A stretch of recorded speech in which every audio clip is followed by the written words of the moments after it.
ഞങ്ങൾ ഇപ്രാവശ്യം നടക്കാൻ പോയി ഒരു മരുഭൂമിയിൽ പെട്ട പോലെ. അയ്യോ, മരുഭൂമിയല്ല കേട്ടോ, UK ഒരു പാടശേഖരം എന്ന് പറഞ്ഞാൽ അങ്ങ് അറ്റം വരെ ഒന്നും കാണാനില്ല. ഞങ്ങളുടെ ആടുജീവിതമായി പോവുമോ, ഇവിടെ പെട്ടുപോകുമോയെന്ന് അറിയില്ല. ഐവിനെ നടക്കാൻ കൊണ്ടുവന്നതാ. ഐവി നയിച്ച് ഞങ്ങൾ ഇവിടം വരെ എത്തി. ഇതിൻ്റെ അറ്റം എത്താമെന്ന് വിചാരിച്ച് നടക്കാൻ തുടങ്ങിയിട്ട് കുറേ നേരമായി. ഞങ്ങളുടെ ആടുജീവിതമാണെന്ന് തോന്നുന്നുണ്ട്. സമയം രാത്രി 8:30 കേട്ടോ. സൂര്യൻ ഇപ്പോഴും ഉണ്ട്. അങ്ങ് നോക്കിയേ, അങ്ങ് അറ്റം വരെ ഒന്നും കണ്ടുകൂടാ. അവിടെ നിന്നാ വന്നേന്ന് തോന്നുന്നു. ഇനി ആ വഴി അങ്ങോട്ട് തിരിച്ച് നടക്കാം. ആ ബിൽഡിങ്സിന് ഉന്നം വെച്ച് തിരിച്ച് നടക്കാം.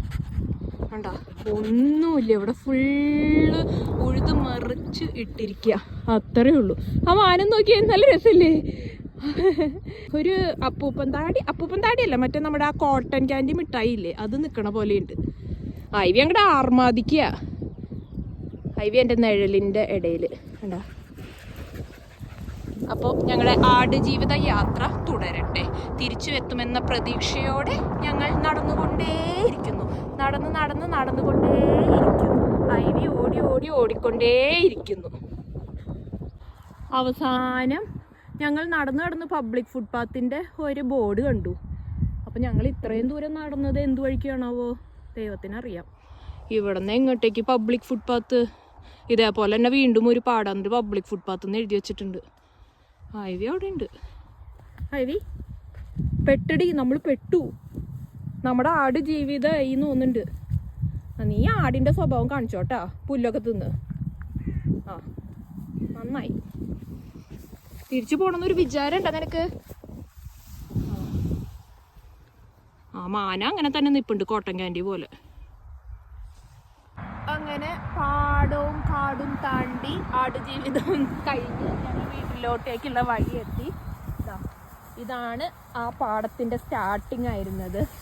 നിങ്ങൾ സർപ്രൈസ്ഡ് ആയിരിക്കും, കാരണം ഇതിൻ്റെ തൊട്ടടുത്തൊരു മെയിൻ മോട്ടോർ വേ ആണ് പോകുന്നത്. ഡ്യുവൽ കാരേജ് 70-ൽ പോകുന്ന വണ്ടികളുള്ള വഴി.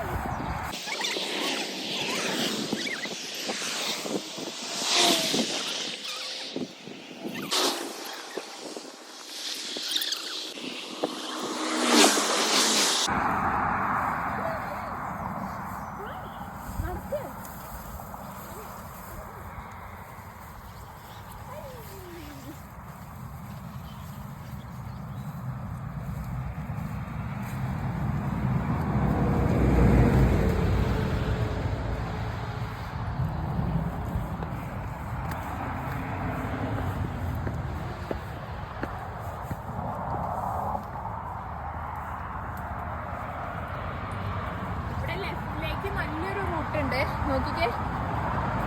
ഇരുട്ടായി, അല്ലെങ്കിൽ പോവായിരുന്നു. ഐവി റെഡിയാ പോവാൻ. ഐവി ഇങ്ങോട്ട് വാ, ഇതിലേക്ക് പോവാ.